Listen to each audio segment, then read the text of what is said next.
স্বাধীনতা সংগ্রাম এবং তারপর বেশ কয়েকটি যুদ্ধ।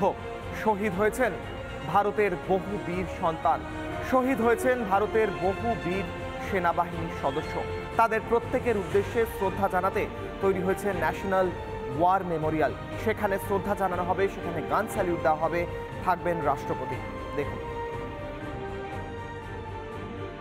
৭৫তম সাধারণতন্ত্র দিবসে এবার আরো বেশি শক্তি, আরো বেশি ক্ষমতার প্রদর্শনী থাকছে দেশের। কারণ গোটা বিশ্বের সামনে ভারত আরো শক্তিশালী, আরো কতটা আত্মবিশ্বাসী, সেই আত্মবিশ্বাসে ভরপুর ভারতীয় সেনাবাহিনী তার হিস্টোরিক মহড়া এবং একই সঙ্গে সেই সাঁজোয়া গাড়ি, সামরিক সরঞ্জামের প্রদর্শনী সাক্ষী থাকবে আজকে গোটা দেশ। এই প্যারেড শুরু হবে বিজয় চক থেকে এবং কর্তব্য পথ ধরে এই প্যারেড শেষ হবে এসে লাল কিলায়। এবং যেরকম প্রত্যেকবারের মতো এবারও আলাদা করে যেটা ওয়ার মেমোরিয়াল রয়েছে, সেখানে শহীদদের উদ্দেশ্যে শ্রদ্ধা জ্ঞাপন করা হবে। রাষ্ট্রপতির উপস্থিতিতে ২১টি স্যালিউটের মাধ্যমে, গান স্যালিউটের মাধ্যমে শুরু হবে অনুষ্ঠান।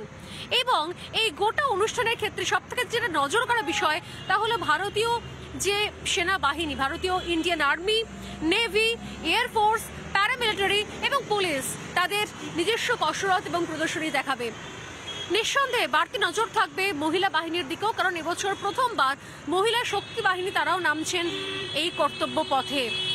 বিএসএফ, এসএসবি থেকে শুরু করে আইটিবিপি, বিভিন্ন শাখা, এমনকি নেভি থেকেও দফায় দফায় বিভিন্ন বাহিনী, মহিলা বাহিনী, নারী শক্তি বাহিনী, তারা কিন্তু পারফর্ম করছেন এবারের কর্তব্য পথে। এবং এই অসাধারণ ঐতিহাসিক দৃশ্যের সাক্ষী থাকার জন্য কিন্তু এবছর নজিরবিহীনভাবে আসন সংখ্যাও অনেক বাড়িয়ে দেওয়া হয়েছে।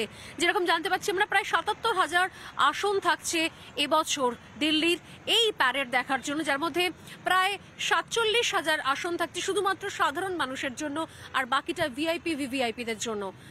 কারণ এবছর বিশেষ অতিথি হিসেবে উপস্থিত থাকছেন ফ্রান্সের প্রেসিডেন্ট ইমানুয়েল ম্যাক্রো।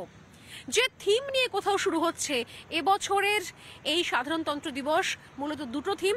এক হচ্ছে বিকশিত ভারত, বিকশিত ভারত, এবং তার সঙ্গে থাকছে লোকতন্ত্র কি মাতৃকা। লোকতন্ত্র কি মাতৃকা এই থিমের মধ্যে থেকে স্পষ্ট হচ্ছে, যেখানে নারী শক্তি, নারী সশক্তিকরণের ছবিটা আরও স্পষ্টভাবে, আরও বড় করে তুলে ধরা হবে কোথাও বিশ্বের দরবারে।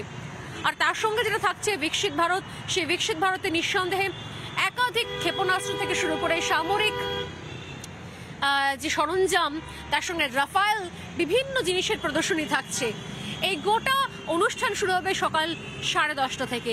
এবং নিঃসন্দেহে আজ গোটা দেশের নজর রয়েছে 1950 সালে 26শে জানুয়ারি, যখন এই সংবিধান আমাদের তৈরি হয়েছিল, তারপর থেকে প্রত্যেকটা দিন নতুন করে সেলিব্রেট করে আসছে আমাদের দেশের সরকার। এবং এবার নরেন্দ্র মোদী তিনি বলেছিলেন যেরকম যে ভারত আরও কত বেশি মজবুত সরকার নিয়ে এগোচ্ছে এবং কত ভারত শক্তিশালী হচ্ছে, ভেতর থেকে ভারতের মেরুদণ্ড কতটা সোজা হচ্ছে, সেইটা কোথাও বোঝা যাবে এবছর এই কর্তব্য পথের প্রদর্শনীতে। দিল্লির কর্তব্য পথ থেকে ক্যামেরায় রবি বর্মার সঙ্গে স্বর্ণালী সরকার, রিপাবলিক বাংলা।